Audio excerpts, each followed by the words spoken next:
Hello. मैं आज आपको चैप्टर फर्स्ट रियल नंबर्स पढ़ाने वाला हूँ, जिसका नाम है रियल नंबर्स। तो पहले मैं इसके बारे में एक्सप्लेन करूँगा कि रियल नंबर्स होता क्या है। फिर आगे आगे जैसे ही हम बढ़ते रहेंगे तो इसके बारे में एक्सप्लेन करता रहूँगा। इस चैप्टर में क्या दिया हुआ है, एग्जाम्पल इसके बताऊँगा, अच्छे से इसके क्वेश्चंस कराऊँगा। ठीक है, तो मेरे साथ बने रहिएगा। तो मैं आपको अच्छे से सब चीज़ कराता रहूँगा। चैप्टर फर्स्ट की आगे आगे ऐसे ही करते मैं आगे तक आपके जितने भी चैप्टर्स है 15-16 तो सब चीज़ कराऊँगा आपको। ठीक है, तो आप मेरे साथ बने रहना। तो इसमें सबसे पहले कंसेप्ट आता है कि रियल नंबर्स होते क्या हैं। रियल नंबर्स होते क्या हैं, इसमें सबसे पहले हमारी बात आएगी कि रियल नंबर्स होते क्या हैं। तो मैं आपको बता दूं, यहाँ तो मैं बताऊंगा कि रियल नंबर्स होते क्या हैं, इधर मैं बताऊंगा कि जो हमारे रियल नंबर्स नहीं होते, कौन से रियल नंबर होते हैं और कौन नहीं होते। सबसे पहली बात, आपको सारे के सारे इंटीजर्स, आपका सारे के सारे इंटीजर्स वे रियल नंबर्स होंगे। इन इंटीजर्स में ही आपके natural number, whole numbers, prime numbers, composite number, ठीक है, को प्राइम नंबर्स सब आ गया। दूसरा, वे सारे के सारे नंबर्स जो हमारे नंबर लाइंस पर डिनोट हो सके, वे सारे के सारे नंबर्स जो हमारे रियल नंबर लाइंस पर डिनोट हो सके। ठीक है, 0 1 2 इधर तक आगे तक -1 -2, यानी कि कहने की बात ये हुई, वे सारे के सारे नंबर्स जिनका एक फिक्स्ड वैल्यू होता है, यानी कि जिनका एक सर्टेन वैल्यू होता है, उनको हम रियल नंबर्स कहेंगे। ठीक है। दूसरी ओर इन्फिनिटी, इन्फिनिटी की कोई भी हमारी एक सर्टेन वैल्यू नहीं होती, कोई भी एक फिक्स वैल्यू नहीं होती, इसलिए हमारा इन्फिनिटी एक रियल नंबर नहीं होगा। ठीक है। दूसरा, और कौन सा नंबर हमारा सर्टेन वैल्यू नहीं देगा, दूसरे उस कैटेगरी में आएंगे। तो कौन हमारा एक सर्टेन वैल्यू नहीं देता, रूट के अंदर, रूट के अंदर जो भी हमारा निगेटिव में होगा, रूट के अंदर जो भी हमारे निगेटिव में होंगे, चाहे वो कितना भी बड़े से बड़ा नंबर हो और कितना भी छोटे से छोटा नंबर हो, वे सारे के सारे नंबर हमारे एक फिक्स्ड वैल्यू नहीं देते, इसलिए हम उन्हें रियल नंबर्स की कैटेगरी में नहीं रखते, इसलिए हम उन्हें रियल नंबर्स की कैटेगरी में नहीं रखते। तो मैंने ये बताया कि रियल नंबर्स वे नंबर्स होते हैं जिनके पास, यानी कि जिनकी हमारी एक सर्टेन वैल्यू होती है, जिनकी हमारी एक फिक्स्ड वैल्यू होती है। दूसरा, रियल नंबर्स वे नहीं होते जिनके पास में सर्टेन वैल्यू नहीं होती। इन्फिनिटी की कोई भी वैल्यू सर्टेन वैल्यू नहीं है, कोई भी डेफिनिट वैल्यू नहीं है। इसी प्रकार रूट के अंदर आई हुई निगेटिव में वैल्यू, रूट के अंदर आई हुई निगेटिव में वैल्यू आयोटा में आती है, सपोजिशन में इसकी वैल्यू देती है। ठीक है, सपोजिशन में इसका वैल्यू आता है। तो ये एक फिक्स्ड वैल्यू तो नहीं है। जब ये फिक्स्ड वैल्यू नहीं है तो हम इसको रियल नंबर्स में कैटेगराइज नहीं कर सकते, रियल नंबर्स में हम इसको कैटेगराइज नहीं कर सकते। तो मैंने ये बताया रियल नंबर्स होते क्या है। तो मैं इसको दूसरा जो कंसेप्ट है इसमें, पहले तो मैंने आपको चैप्टर के बारे में बताया, अब इसका जो इसके अंदर जो एक कंसेप्ट है उसका नाम है यूक्लिड डिवीजन लेम्मा। क्या नाम है उसका? Euclid division lemma, Euclid division lemma. तो उन्होंने ये बताया, एक हमारे यूक्लिड मैथमेटिशियन थे, कौन थे? यूक्लिड नाम के मैथमेटिशियन थे हमारे। ठीक है, यूक्लिड नाम के हमारे मैथमेटिशियन थे। उन्होंने ये बताया, यदि हमारे पास में कोई भी दो रियल पॉजिटिव इंटीजर्स होंगे, मैं आपको ये भी बताऊंगा कि रियल पॉजिटिव इंटीजर्स होते क्या हैं। अगर हमारे पास में कोई भी दो रियल पॉजिटिव इंटीजर्स होंगे तो उनके पास Q और R एक यूनिक इंटीजर्स होगा जो A=BQ + R को सेटिस्फाई करेगा। मैं क्या बता रहा हूँ, ध्यान से देखना। इन्होंने बताया कि अगर हमारे पास में let a comma b belongs to any real positive integers there exist Q and R unique integers satisfying A equals to BQ plus R, और इसकी R की लिमिट भी दी हुई है where R greater than or equal to 0 but less than B। तो मैं आपको ये बताऊंगा कि इसमें A क्या है, B क्या है, Q क्या है और R क्या है। मेरा काम है आपको अच्छे से समझाना। ये तो डेफिनेशन आपको बुक में भी मिल जाएगी, ये डेफिनेशन आपको बुक में भी मिल जाएगी, ठीक है।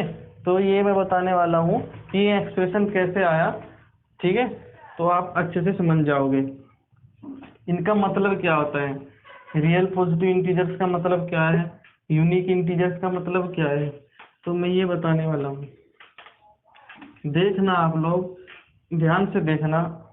अगर हम किसी भी दो नंबर्स को डिवाइड कर रहे हैं, ठीक है, आपस में, मान लीजिए 15 और 50 को हम डिवाइड कर रहे हैं, तो 15 3 जा 45, रिमाइंडर कितना आ गया 5, ठीक है, रिमाइंडर आ गया आपका 5।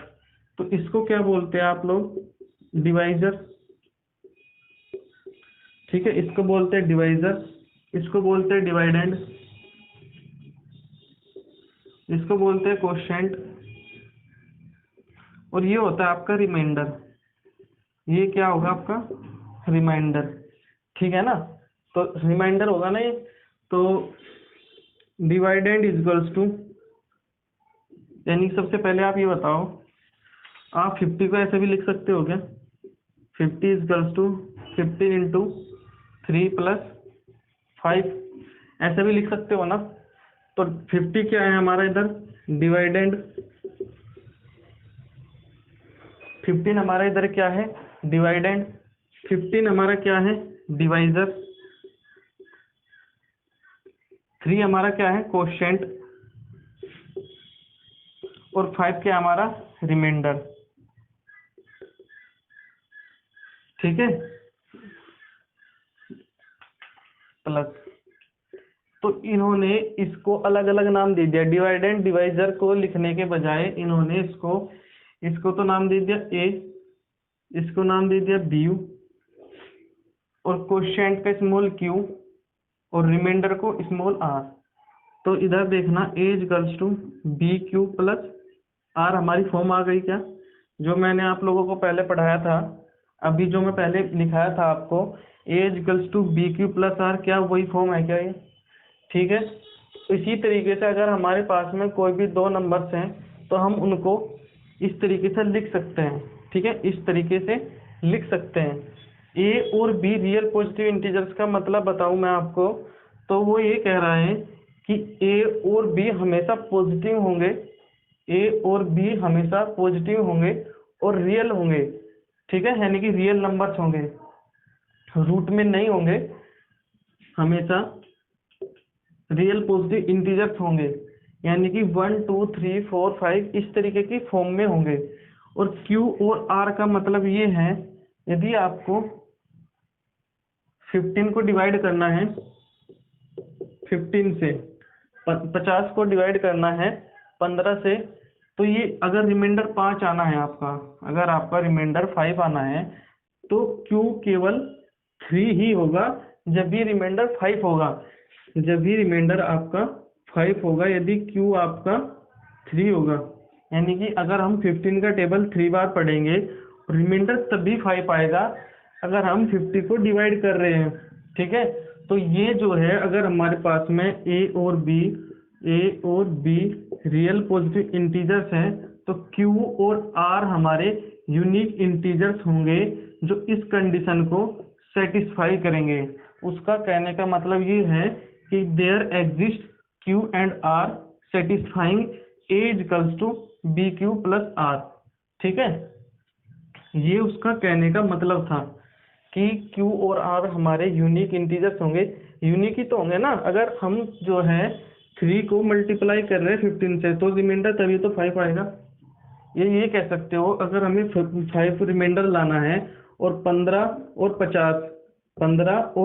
को हम आपस में डिवाइड कर रहे हैं, 50 को डिवाइड कर रहे हैं 15 से, तो 3 का मल्टीपल होना चाहिए 15, तभी तो रिमाइंडर 5 आएगा।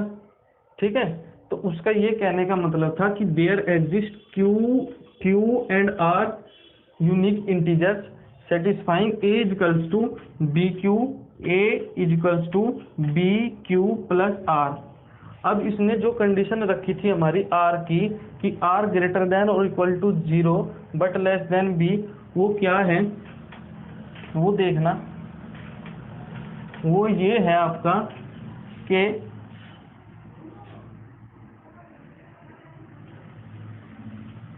यदि जो है हमारा रिमाइंडर कभी भी डिवाइजर से फालतू नहीं होगा, कभी भी हमारा रिमाइंडर डिवाइजर से फालतू नहीं होगा। क्यों नहीं होगा? यदि इसका रिमाइंडर मान लीजिए 25 आ गया, सपोज करो, मैं इसी में बता रहा हूँ आपको कि यदि इसका रिमाइंडर 25 आ गया तो एक बार और टेबल चल जाएगा। ठीक है, एक बार और टेबल चल जाएगा तो रिमाइंडर अब की बार आ गया 10। रिमाइंडर इस बार आ गया आपका 10। ठीक है, रिमाइंडर इस बार आपका आ गया 10। तो ये कभी भी किसी भी हालत में जो आपका रिमाइंडर है वो डिवाइजर से फालतू नहीं होगा। ठीक है, और कम कितना हो गया? कम कितना हो गया? मान लीजिए 45 को डिवाइड कर रहे हैं 15 से, तो कितना आ गया रिमाइंडर आपका 0।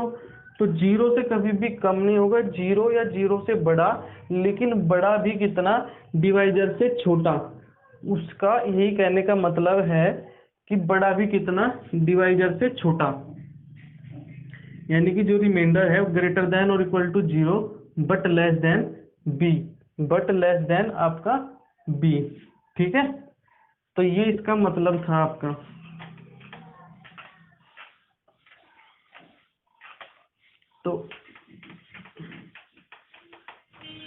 तो मैं अब आपको एग्जाम्पल कराने वाला हूँ, मैं आपको अब एग्जाम्पल कराने वाला हूँ।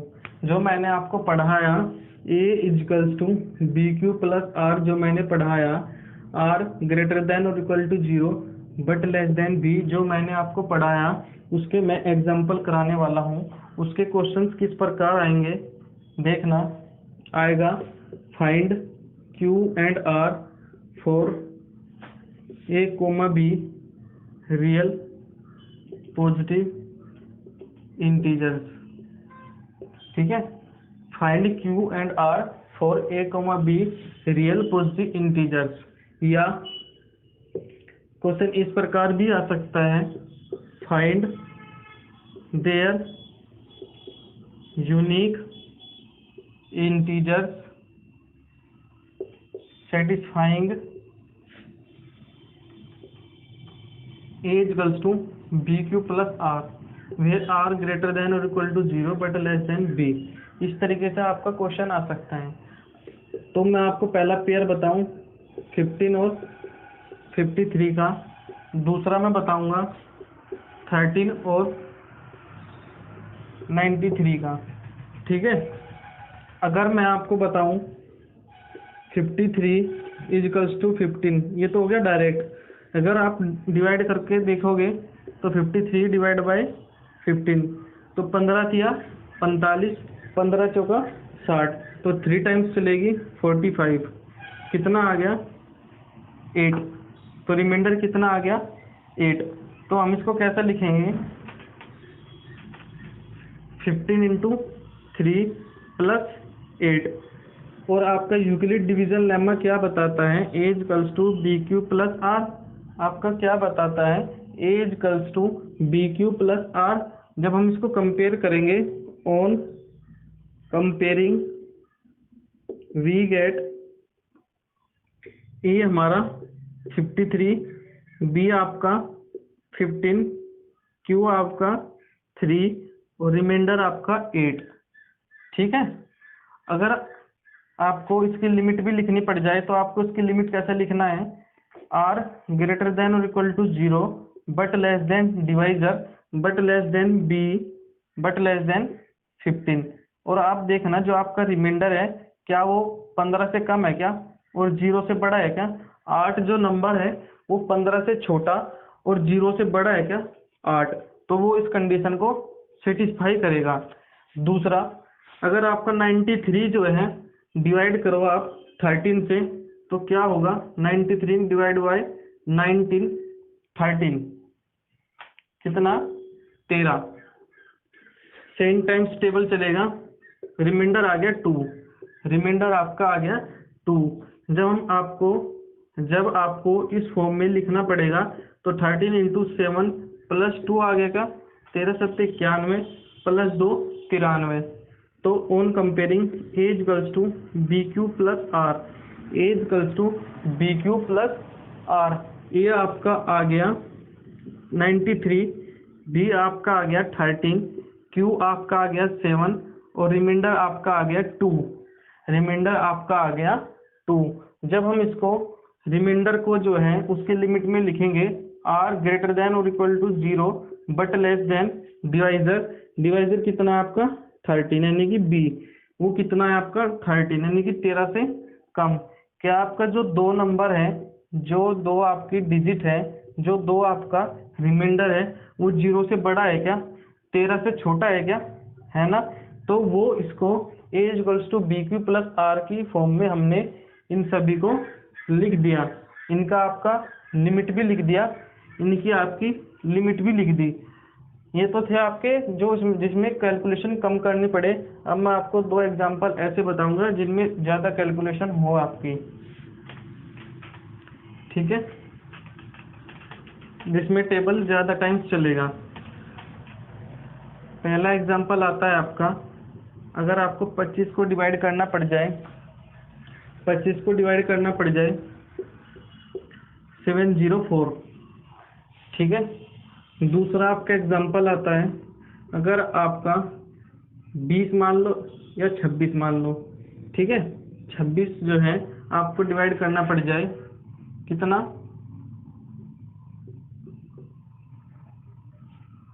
इतना, ठीक है। तो 704 को जब आप डिवाइड करोगे 25 से, तो 25 दूनी 50, 25 दिया 75, तो 2 टाइम्स चलेगा, रिमाइंडर कितना आ गया 20, ऊपर का उतार लेते हैं, ठीक है। 25 अट्ठे 200, रिमाइंडर कितना आ गया 4, रिमाइंडर कितना आ गया आपका इस टाइम 4। तो आप कैसे लिखोगे 704 इक्वल्स टू 25 इंटू 28 और रिमाइंडर कितना आ गया 4। ये तो हो गया। इस तरीके से जब हम कंपेयरिंग करेंगे a equals to B Q plus r, तो ए तो आपका आता है 704, बी आपका आता है 25, जो रिमाइंडर है वो होगा 28 और जो क्वोशिएंट है आपका वो होगा 28 और जो रिमाइंडर है आपका वो है 4।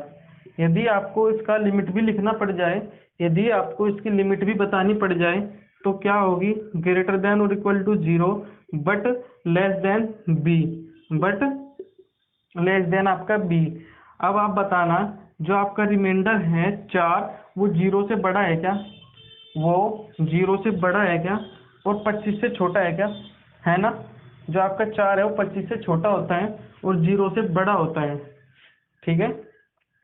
तो आपने a equals to B Q plus r की फॉर्म में लिख दिया। तो 6 7 8 26 से मल्टीप्लाई करोगे तो डिवाइड करोगे जब 26 से, तो कितना आएगा 26 दूनी 52, 7 में से 6 गया 1, 6 में से 5 गया 1, कितना आ गया 26 दूनी 52 होता है ना आपका 52, 7 2 5 6 5 1, कितना आ गया 8 आ गया। तो अब आपका टेबल कितनी बार चलेगा 6 6 36, 6 दूनी 12 और 3 15, कितना चल गया 6 टाइम्स, रिमाइंडर आपका आ गया 2, रिमाइंडर आपका आ गया 2। तब आप इसको कैसे लिखोगे 6 7 8 इक्वल्स टू 26 इंटू 26 प्लस 2, ठीक है। तो अब आप जब कंपेयरिंग करोगे a equals to B Q plus r से, ए तो आ गया आपका 6 7 8, बी आपका आ गया 26, क्यू आपका आ गया 26, और जो रिमाइंडर है आपका वो आपका आ गया 2, जो रिमाइंडर है वो आपका आ गया 2। ठीक है। अब जब आपको इसका लिमिट लिखना पड़ेगा, अब जब आपको इसका लिमिट लिखना पड़ेगा तो आर जो है आपका, आर जो है आपका वो ग्रेटर देन और equal to 0 but less than b आपका 26, और जो आपका रिमाइंडर है इधर वो कितना है 2, वो कितना है 2। क्या जो 2 है वो 26 से छोटा है क्या और 0 से बड़ा है क्या? तो सेटिस्फाई करेगा नहीं करेगा? करेगा ना। तो आर हमारा 2 है। तो इस तरीके से आपको ये अप्रोच लगा कि ये हमारा, अगर आपका निकालने को आता है कि इनका यूनिक इंटीजर्स निकाल लो या क्यू और आर निकालो, तो आप निकाल पाओगे क्या आप? ठीक है। तो उम्मीद करता हूँ आप लोग ये भी समझ गए होंगे। आने जा रहा हूँ आपको एग्जाम्पल्स, मैं आपको अब एग्जाम्पल्स कराने जा रहा हूँ। ठीक है।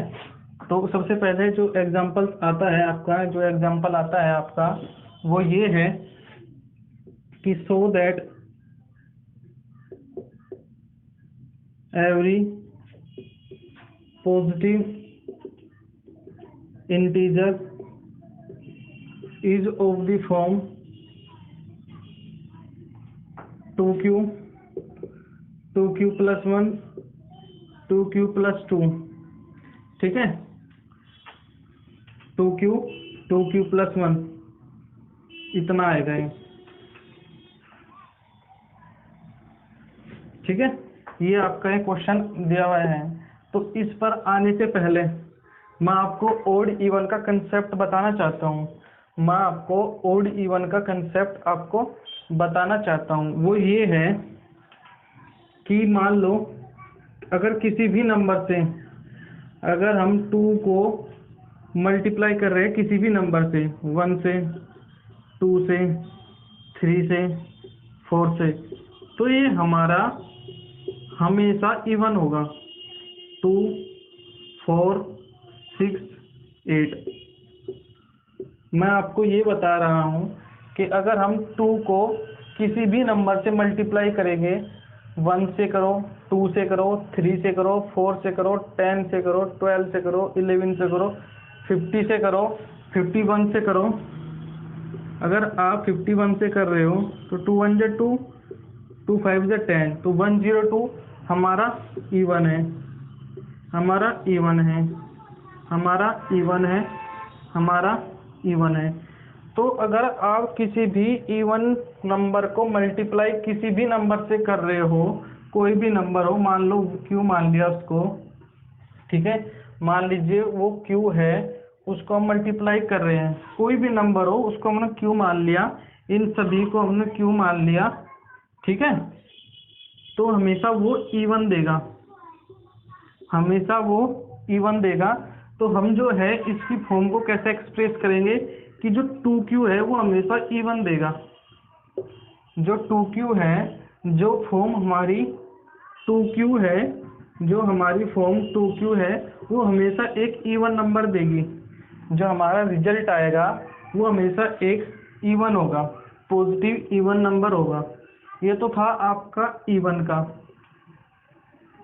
ये तो था आपका इवन का कि अगर आपको किसी भी नंबर से, अगर वो इवन है, उसको किसी भी नंबर से मल्टीप्लाई करना हो 1 से लेकर इन्फिनिटी तक, तो वो हमेशा इवन नंबर देगा, वो हमेशा इवन नंबर देगा। यहाँ पर 4 भी हो सकता है, 6 भी हो सकता है, 8 भी हो सकता है, लेकिन वो इवन ही होना चाहिए, वो इवन ही होना चाहिए। अब दूसरा कंसेप्ट, यदि मैं इसमें 1 जोड़ दूँ, इन सभी में मैं आपका 1 जोड़ दूँ, 1 जोड़ दूँ, यानी कहने का मतलब है मैं आप इसमें ओड नंबर ऐड कर दूँ, तो जो ये रिजल्ट है वो हमेशा ओड होगा। जब 2 में +1 होगा 3 होगा, 4 में 1 जुड़ेगा 5 होगा, 6 में 1 होगा तो 7 होगा, 102 में 1 जुड़ेगा तो 103 होगा। ठीक है, तो 102 में जब 1 जुड़ेगा तो 103 होगा। ठीक है, इसी प्रकार अगर मैं आपको ये बता दूं कि अगर इसी प्रकार मैं 2q + 1, ठीक है, 2q + 1, 2q, इधर मैं 3 लिख लेता हूँ ताकि आप अच्छे से समझ पाओ। 2q + 7, यानी कि कहने का मतलब मेरा ये है, ये हमेशा ओड होगा, ये हमेशा इवन होगा। यदि मैं इवन में ओड जोड़ रहा हूँ तो रिजल्ट हमेशा क्या आने वाला है? ओड। रिजल्ट हमेशा क्या आने वाला है? ओड। ठीक है, ये सभी में हमारा ओड आएगा। मान लो q जो है हमारा 4, q = 1, तो 2 × 2 + 1 3 होगा, 2 × 2 + 3 5 होगा, 2 × 2 + 5 7 होगा, 2 × 2 + 7 9 होगा। तो ये भी हमारे ओड है ना, ओड ओड ओड। तो ये था आपका ओड इवन का कंसेप्ट। ठीक है,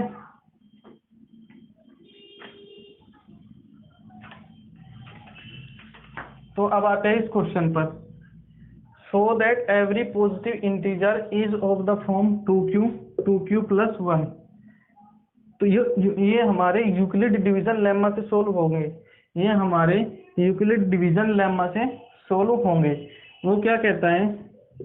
according to Euclid division lemma A = BQ + R, where R greater than or equal to 0 but less than आपका B। ठीक है, जब हम इसको कंपेयर करेंगे तो B हमारा क्या है? 2 है। ठीक है, Q आपका क्या है? Q है। यानी कि हमने क्या देखा है कि ये हमारा क्या होता है? डिवाइजर। ये आपका क्या होता है? डिवाइजर। जो R जो है हमेशा ग्रेटर देन और equal to 0 but less than divisor, यानी कि 2 होगा। यानी कि ए हमारा इस तरीके से होगा, 2 × Q। आर की जो यहाँ पर आर लिखा जाएगा वो अब 3 तरीके से लिखा जाएगा, 0 1। क्या 2 आएगा? क्या हमारा 2 आएगा? नहीं आएगा, क्योंकि ये लेस देन है, इक्वल टू नहीं है। तो हमेशा याद रखना 2 से कम होगा।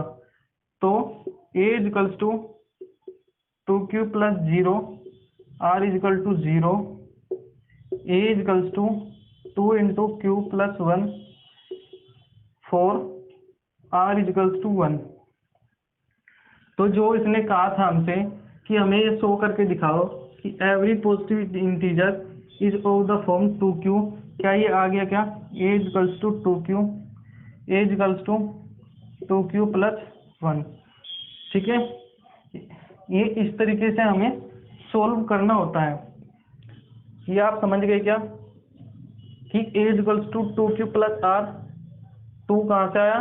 तो हमारा B होता है, जो ये गिवन है 2। ठीक है, जो हमारा गिवन है 2। R हमारा कहाँ से कहाँ तक जाएगा? 0 से बड़ा होगा, और बड़ा भी कितना? डिवाइजर से छोटा होगा, यानी कि 2 से छोटा होगा। 2 से हमारा छोटा होगा। ये याद रखना कि 2 नहीं होगा, 2 से छोटा होगा। तो केवल 2 R के 2 वैल्यू आएगी, 0 और 1। क्या आएगी? 0 और 1। एक बार तो 0 पर चलेगा, दूसरी बार 1 पर। तो 2q + 0 यानी कि 2q, 2q + 1 यानी कि 2q + 1, यानी कि हैंस प्रूव्ड। यानी कि हमने ये आपका प्रूव कर दिया। तो एक तो क्वेश्चन आता है सिंपल तरीके से इस तरीके का। दूसरा अगर क्वेश्चन आएगा वो आपका बनेगा, सो that every positive integer is of the form, every even positive integer is of the form. यानी कि इस तरीके से अगर मैं लिखूं, सो that every even positive integer is of the form क्या आएगा, अगर मैं इसको 4Q प्लस 2 देख लूँ, ठीक है, इस तरीके से, क्या 4Q प्लस 4 आएगा? क्या नहीं आएगा। यानी कि इसका मतलब मैंने आपको इस तरीके से समझाया कि आपको ये भी पता होगा कि क्वेश्चन में हमें क्या क्या पूछ सकता है। अगर उसने 4Q प्लस 4 दिया तो ये गलत हो जाएगा, क्योंकि ये हमारा रिमाइंडर होता है और रिमाइंडर कभी भी डिवाइजर से बड़ा नहीं होगा, डिवाइजर के इक्वल या उससे बड़ा नहीं होगा, ठीक है। तो according to Euclid division lemma b हमारा क्या है? 4 है। बी हमारा क्या है? 4 है। जो हमने अब तक कंसेप्ट पढ़ा वो क्या कहता है आपका कि आर जो है हमेशा 0 से बड़ा होगा या 0 होगा और 1 2 3 क्या 4 होगा? का 4 होगा? क्या नहीं होगा ना, 4 हमारा नहीं होगा। क्यों नहीं होगा? क्योंकि यूक्लिड डिवीजन लेम्मा जो आर की लिमिट देता है वो ग्रेटर देन और equal to 0 but less than divisor but less than divisor but less than b but less than 4, यानी कि जो इसमें गिवन है, ठीक है। तो a equals to 4Q plus 0 for r equals to 0, a equals to 4Q plus 1 for r equals to 1, a equals to 4Q plus 2 for r equals to 2, a equals to 4Q plus 3 for r equals to 3, a equals to 4Q plus 4। क्या ये होगा? क्या नहीं होगा, ठीक है। तो मैं आपको बार बार ये दिखाना चाह रहा हूँ कि 4Q प्लस 4 नहीं होगा। क्यों नहीं होगा? क्योंकि रिमाइंडर हमारा डिवाइजर से एक्सीड नहीं करेगा, ना ही उसके इक्वल होगा, ठीक है। तो 4Q plus 0, 4Q plus 1, 4Q plus 2, 4Q plus 3, ये आपके पास में 4 आ गए। ये जो है आपके पास में 4 कंडीशन आ गए, जिसमें 2 ओड है और 2 इवन है। तो मैंने जो आपको बताया, जो पहले कंसेप्ट बताया था ओड इवन का, वो यहाँ पर काम आएगा। जब हम किसी भी इवन नंबर से मल्टीप्लाई कर रहे हैं किसी भी नंबर को, Q इजिकल्स टू कुछ भी हो सकता है 1 2 3 4, तो हमेशा ये एक इवन रिजल्ट देगा, ये हमेशा एक इवन रिजल्ट देगा। दूसरा, यदि हम ये तो इवन रिजल्ट देगा, उसमें प्लस 1 ऐड कर रहे हैं, यानी कि उसमें एक ओड नंबर ऐड कर रहे हैं, तो क्या रिजल्ट आएगा? ओड आएगा। उसमें क्या रिजल्ट आने वाला है आपके पास में? उसमें ओड आएगा। अब दूसरी तरफ ये भी इवन है और ये भी इवन है, तो रिजल्ट भी क्या आएगा? इवन, ठीक है। रिजल्ट भी आपका क्या आएगा? इवन। ये हमारा इवन है, ये आपका ओड है, तो रिजल्ट क्या आएगा? Odd plus even equals to odd. तो इवन इंटीजर जो आपका होगा, इवन जो आपके होने वाले हैं वो 4Q प्लस 2। ये आपको प्रूव करना था कि 4Q और 4Q प्लस 2 आपका एवरी इवन पॉजिटिव इंटीजर होगा, जो इस फॉर्म में होगा, ठीक है। यदि इसी क्वेश्चन में हमारा ये आ जाए कि एवरी ओड पॉजिटिव इंटीजर बताओ, ठीक है। ये इंटीजर का सिंबल होता है कैपिटल जेड, ये इंटीजर का सिंबल होता है आपका कैपिटल जेड। तो उसमें कौन कौन से रिजल्ट आएंगे? ओड वाला, ओड वाला 4Q प्लस 1 और 4Q प्लस 3 इसका आंसर हो जाएगा, ठीक है। 4Q प्लस 1 और आपका 4Q प्लस 3, ये इस तरीके के इसके आंसर हो जाएंगे। तो मैंने 2 एग्जांपल दिए, अब मैं एक और दूंगा ताकि आपके अच्छे से समझ में आ जाए, so that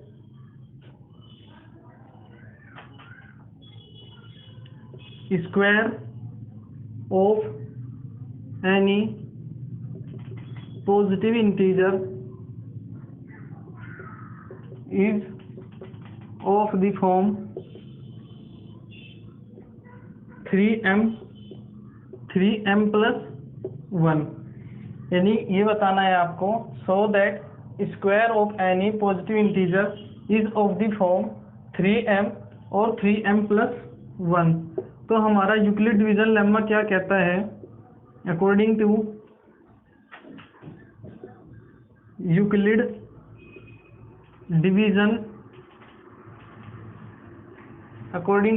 division lemma a is equals to B Q plus r की लिमिट क्या होगी? ग्रेटर देन और equal to 0 but less than b।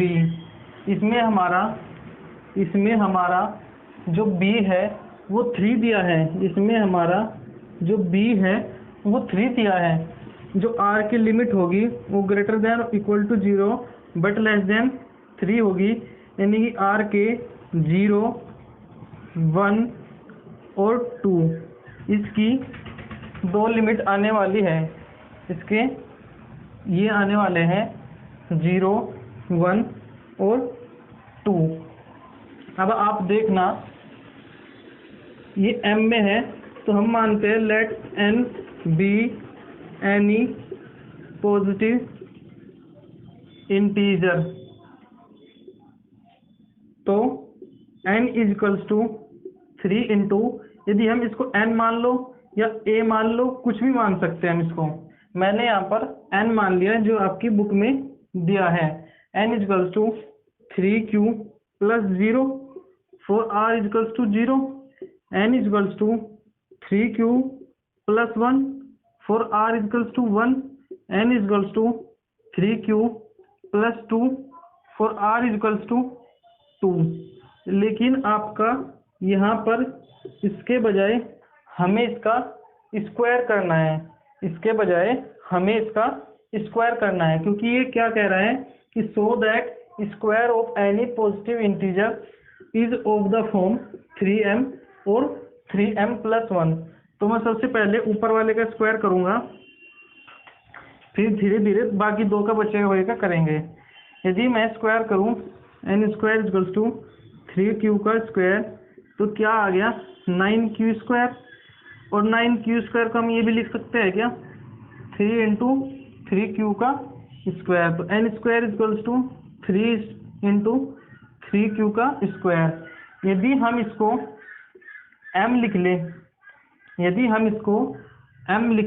तो n square equals to 3 into m, यानी कि square of any positive integer is of the form 3m।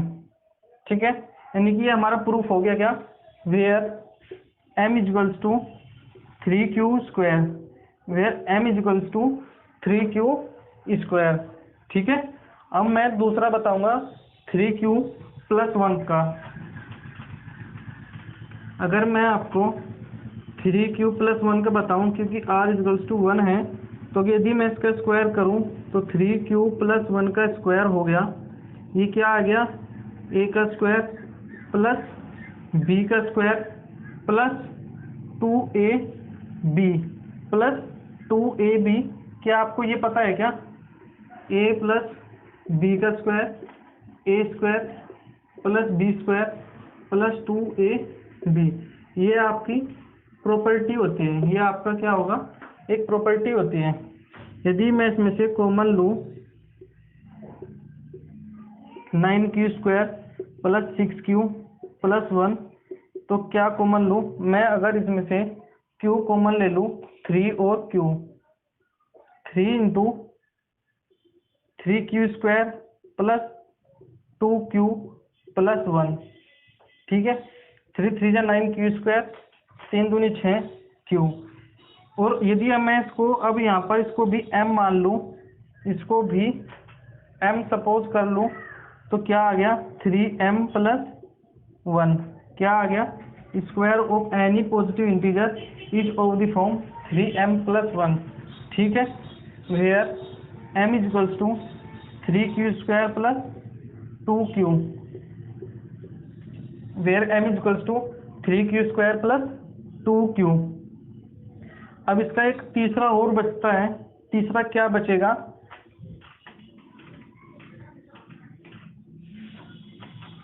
3 3 cube plus 2 का। यदि मैं इसको स्क्वायर करूं तो 3 क्यूब प्लस 2 ये वाली प्रॉपर्टी लगेगी, ए का स्क्वायर प्लस बी का स्क्वायर प्लस 2ab, यानी कितना आ गया 12 क्यू। कितना आ गया 12 क्यू। अब मैं इसमें से कॉमन लूँ, 9 Q square plus 12 Q plus 3 plus 1। मैंने 4 को क्या लिख लिया 3 प्लस 1। अब आना इधर 3 q square plus 4 q plus 1 plus 1। यदि इधर मैं इसको m सपोज कर लूँ तो ये क्या आ गया हमारा 3m plus 1, where m equals to q square. ठीक है, 3 आएगा ना यहाँ पर, 3 q square plus 4 q plus 1। ठीक है, where m equals to 3 q square plus 4 q plus 1। तो हमने ये तीनों प्रूव कर दिए, तो हम नीचे क्या लिखेंगे हैंस प्रूव्ड। ठीक है, हम क्या लिखेंगे हैंस प्रूव्ड। तो ये आपका क्वेश्चन था।